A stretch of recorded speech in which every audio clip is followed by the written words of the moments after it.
माता जानकी के मुख से निकला है। ये उन माताओं के लिए एक बहुत अद्भुत बात है जो पति का आदर करना नहीं जानती और जरूरी भी नहीं समझ। कहा जाता है कि नदी की वही महिमा है जिसमें जल है, और नारी की भी उतनी महिमा है उसके पास। परमात्मा ये कभी ना करे कि पति और पत्नी में विछोह हो, उनकी दूरियां बढ़े।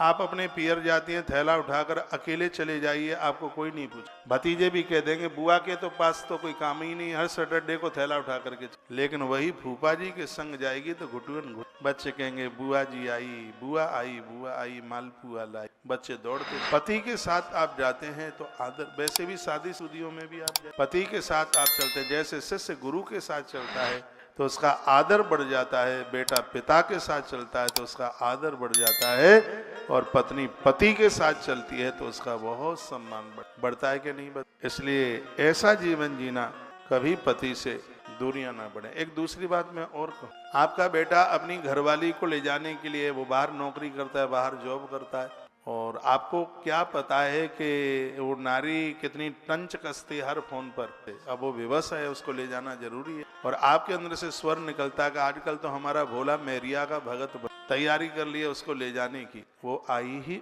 आप उसके बिल्कुल विरोध ही मत बनिए। माता कौशल्या ने कहा, राम क्या कहा तू, जानकी तेरे संग नहीं जाएगी, मेरा आदेश है जानकी तेरे साथ जाएगी, भगवान द्वारा।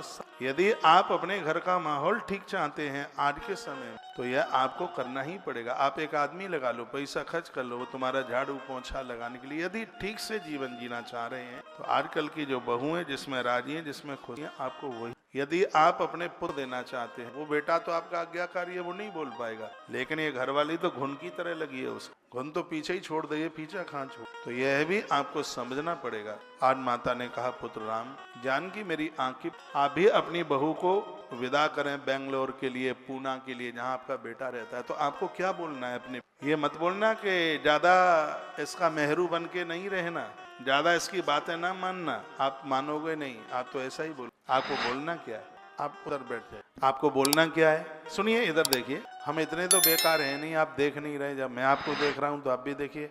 क्या समझाना है आपको, क्या समझना है जो माता कौशल्या ने कहा। माता कौशल्या ने कहा, राम, जानकी मेरी बेटी, मैंने इसे अपने उदर से जन्म नहीं दिया, ये चलती है तो इसके सामने मैं गलीचे बिछा देती हूँ। मेरा भाग्य है कि मुझे जानकी जैसी पुत्र वधू मिली। पुत्र, इसका ध्यान रखना, ये मेरी आंख की पुतली है, ये जैसे पलक आंख की रक्षा करते हैं, जानकी की ऐसे ही रक्षा करना, इसका पूरा का पूरा ध्यान रखना।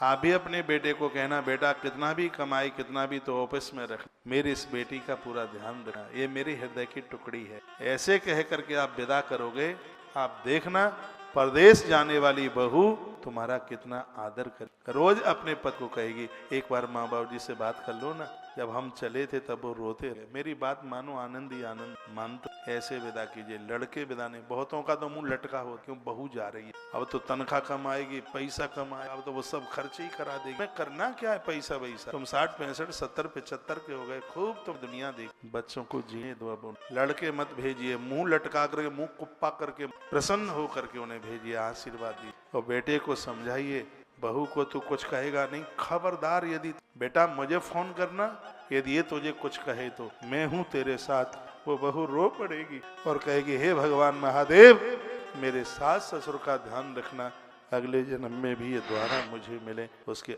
मरखने पशु बदल जाते हैं। ये तो आप तो इस बहू से कुछ काम ले ही नहीं पा रहे, आप तो उसको समझ ही, पूरा जीवन निकल गया। मैं तो कहता हूँ आपके आसपास जितने भी लोग हैं उनको प्रयोग में, पूज्य रामसुखदास जी महाराज जी का बड़ा अद्भुत, मेरे पास तो जितने हैं मैं इन सब प्रयोग में लेना चाहता हूँ, लेता हूँ। सुबह से लगती है सबकी क्लास, भोर से ही सब अपने अपने कामों में। हम इस प्रकृति में कुछ करने के लिए आए, आपके पास उनका प्रयोग ही नहीं कर पा रहे। सब चीज ऐसी धरी है, उसका प्रयोग नहीं कर पा रहे। आपकी बहू लक्ष्मी है, आपका बेटा साक्षात विश्वकर्मा है, कुछ भी कर सकता है, आप समझ ही नहीं पा रहे हैं। और मैं आप बहनों को कहना चाहूंगा, सच मानिए, तुम्हारी सास पार्वती है, इसकी सेवा करके प्रत्येक दिन नवरात्रा का पुण्य प्राप्त कर सकते हैं। लेकिन आप अबोध हैं, आप ससुर हैं, ससुर को एक गिलास पानी श्रद्धा से पीने को देते हो, मैं व्यास पीठ पर बैठा हूं, भगवान महादेव का एक अभिषेक करने का फल तत्काल प्राप्त हो जाता है उसी समय। एक लोटा पानी आपने श्रद्धा से अपने ससुर को पिला दिया, भगवान महादेव का एक अभिषेक आपने। लेकिन आप तो उसी में ही राजी हैं कि बेलपत्र चढ़ा दो, ऊपर नीचे करके चढ़ा दो, उसी में खुश हैं, तिल चढ़ा दो, धतूरा चढ़ा दो। लेकिन घर में महादेव है, इनको भी समझिए। खाली दिवाली मनाने से दादा कुछ नहीं होगा, आपकी बहुएं घर में लक्ष्मी है, इन्हें अपना इस भरे कलयुग में घर में सत्य उगा कर। आज माता कौशल्या की आंख में आंसू आ गए। कहा बेटा राम, जानकी अपना पियर अपना माई का हमारे बलबूते, मैंने तो कभी सोचा भी नहीं मेरी बिटिया जानकी को वन के रास्ते में जाना पड़े। राम, मैंने तुझसे बेटा आज तक कभी कुछ भी नहीं मांगा, मेरी मांग है कि मुझे अपने साथ तू वन के लिए लेके चल। जानकी का मैं ध्यान, तेरे पाँव में कांटे लग जाएंगे, रात को तेरे पाँव के कांटों को मैं निकालूं, तेरे पाँवों को मैं सहलाऊं, बेटा मुझे लेके। माता जानकी अपने सास के कंठ से लिपट करके रोने, कहने लगी, माँ आप साधारण माँ नहीं, मेरे पिता ने आपके बारे में मुझे बहुत, माँ आप रोइए मत, हमें आशीर्वाद दी कि हम अपने ससुर की आज्ञा का पालन ठीक से, तुम्हारे पुत्र अपने पिता की आज्ञा का ठीक से पालन कर सके, आप हमें आज्ञा दी। चरण अयोध्या का बच्चे से लेकर के बूढ़े तक ऐसा कोई नर नारी नहीं है जिसकी आंख में आंसू